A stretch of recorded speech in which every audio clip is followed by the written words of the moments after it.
Hello everyone, you're now with me, Ruben Gomez for TVS News. Now, let's begin. Sarawak will be the first state to administer the booster shots.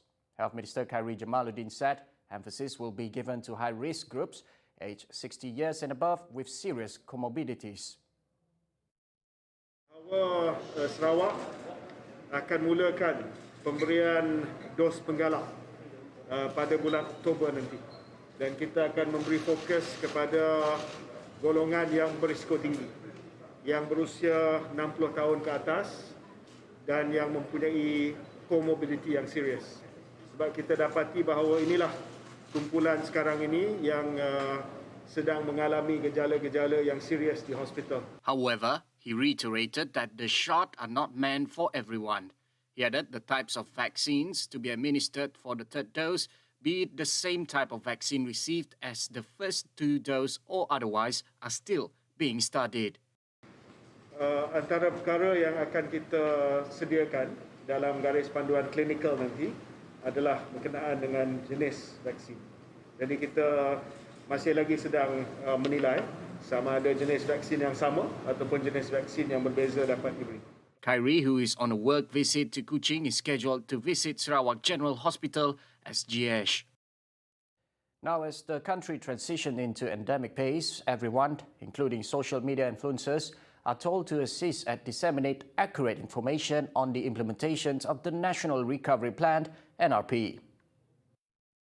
Communications and Multimedia Minister Tan Sri Anwar Musa said influential people are responsible for educating the public by presenting information with an accurate narrative on government initiatives in PPN. Ya, tapi kalau ada seorang influencer, dia ada ramai followers misalnya.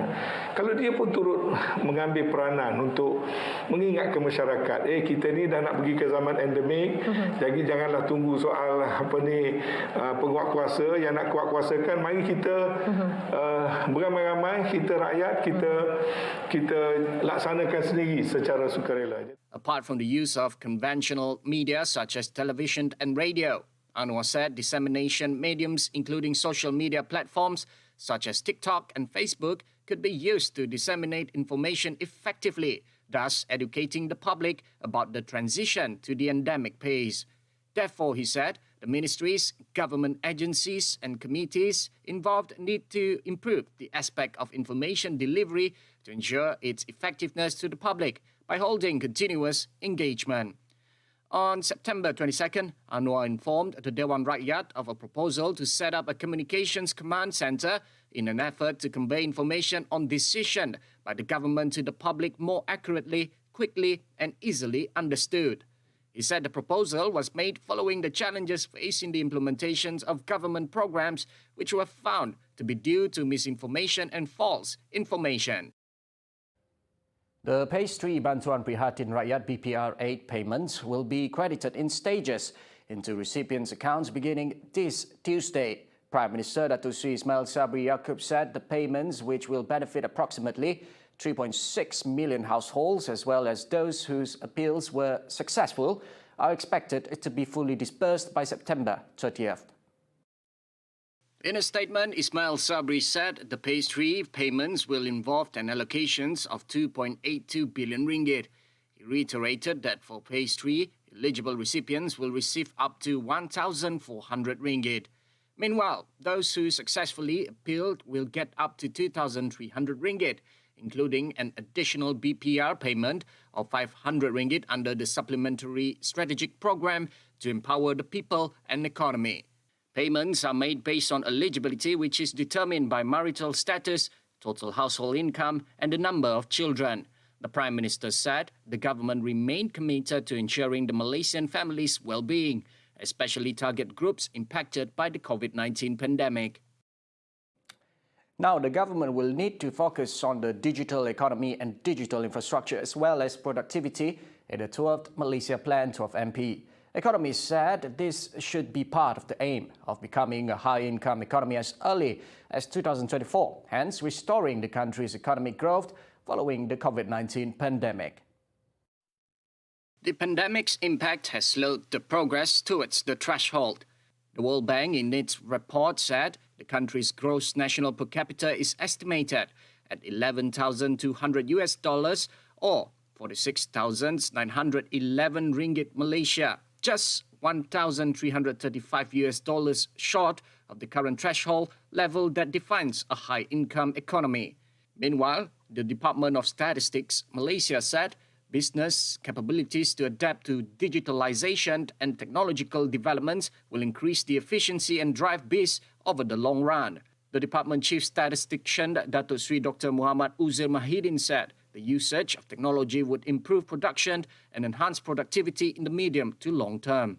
As Malaysian banks rating agency S&P Global's S&P shows a negative outlook, RHB Bank Berhad said the sector should remain resilient. S&P has reaffirmed an A negative rating to Maybank, CIMB and Public Bank, while RHB and M-Bank are at BBB positive, with all five placed under negative outlook. RHB says the increased risk of government intervention in the Malaysian sector is negative, which could lead to further deterioration in asset quality.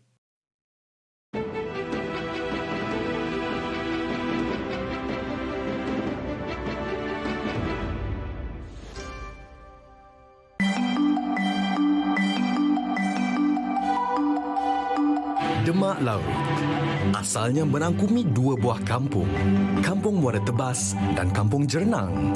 Kini, Demak Laut berkembang pesat dengan pelbagai perusahaan ringan dan sederhana. Kawasan ini memiliki lebih 50,000 orang penduduk. 90% daripada penduduknya merupakan orang Melayu dan Melanau. Walaupun daerah ini terkenal dengan Taman Negara Bako yang merupakan taman negara tertua di Sarawak, sekelilingnya turut dilengkapi dengan pembangunan infrastruktur yang terancang seperti jalan raya, sekolah, klinik serta bekalan air dan elektrik. Pada tahun 2020, 5 juta ringgit telah dibelanjakan untuk membina jalan baru di Kampung Bako. Tidak dilupakan, sebuah pusat konvensyen bertaraf antarabangsa, Borneo Convention Centre Kuching atau BCCK juga telah didirikan di kawasan ini. Mengira hari bila lagi biar tu nak SPM. Sebab tak sabar-sabar nak habis. Beli kuih je pun pagi-pagi. Saya tak ada duit. Dengan mak pergi pasar Setutong. Beli kuih. Dan kita mau kuih lah. Mak cakap macam tu. Macam budak kecil kita buat macam gitu kan. Tetapi ada masanya kita ini diuji. Jangan lupa saksikan kami Cikgu Azila di Gaspirasi setiap Rabu jam 9 malam hanya di TVS saluran 122 Astro dan My TV. The patterns on batiks are usually inspired by nature and are beautifully drawn by experts. The title Adi Guru or Master is a title well earned and should be respected greatly, as it is not easy to gain knowledge, experience, and techniques that can later be shared with generations to come. Join me, Arbird, as we learn more about the art of batik here on The Cloth Story.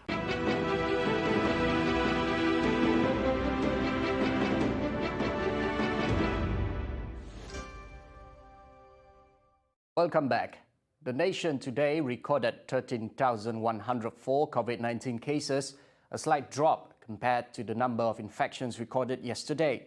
This brings the cumulative number of COVID infections in Malaysia to 2,198,235 cases. Sarawak remained on top with 2,943 infections reported today, while Selangor came in second with 1,558 COVID-19 cases. Sarawak's cumulative COVID-19 toll is now closing to the 200,000 mark as the state registered 199,089 COVID-19 cases up to date. As the COVID-19 vaccination program is actively administered to children aged 12 to 15, parents are urged to send their children according to the given date and time. Kuching South City Council MBKS also reminded parents to play their role to ensure their children are fully vaccinated and protected from the virus. Meanwhile, MBKS Mayor Dato' Wee Hong Seng in a statement also urged parents to avoid bringing their children to public places at the moment. The mayor reminds that the said age group are vulnerable and prone to get infected with COVID-19. In the same development, Deputy Education Minister Dr. Ma Hang Soon said some 30.1% out of 2.53 million students aged 12 to 17 had received their first dose of the vaccine nationwide. He said another 4.4% had been fully vaccinated in the program. Now, at the same time, MOH has also released the data today which showed almost half of the total COVID-19 fatalities in Malaysia comprised of those aged between 50 to 70 years old.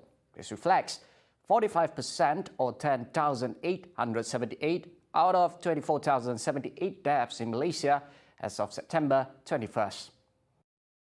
The data was accumulated since March 17 of last year.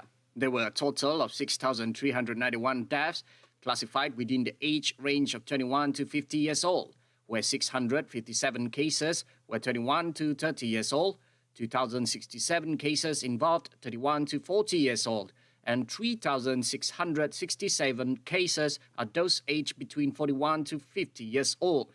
At the same time, 0.45% or 110 cases of deaths involved those aged 20 and below, where 9 were infants, 31 were aged 10 and below, and 70 cases for those aged 11 to 20 years old. Deaths involving senior citizens stands at 2,621, where most cases involved the 81 to 19 years old group. Those aged between 91 and 100 and above 101 years old recorded 361 and 22 deaths respectively. Now, the Ministry of Health, MOH, has released data showing the number of fatalities involving those who have been vaccinated. Classified by vaccine types, Sinovac recorded the highest fatality with a total of 503 deaths. 265 have completed their regime. 42 received their second dose and the remainder only received one dose. 288 deaths were recorded for those who were administered with the Pfizer vaccine, while AstraZeneca recorded the lowest fatality with only 75 deaths. Well, that's conclude the news at 5. Remember, 11:30 p.m. with me again for the Nightline. Ruben Gomez, anytime, anywhere.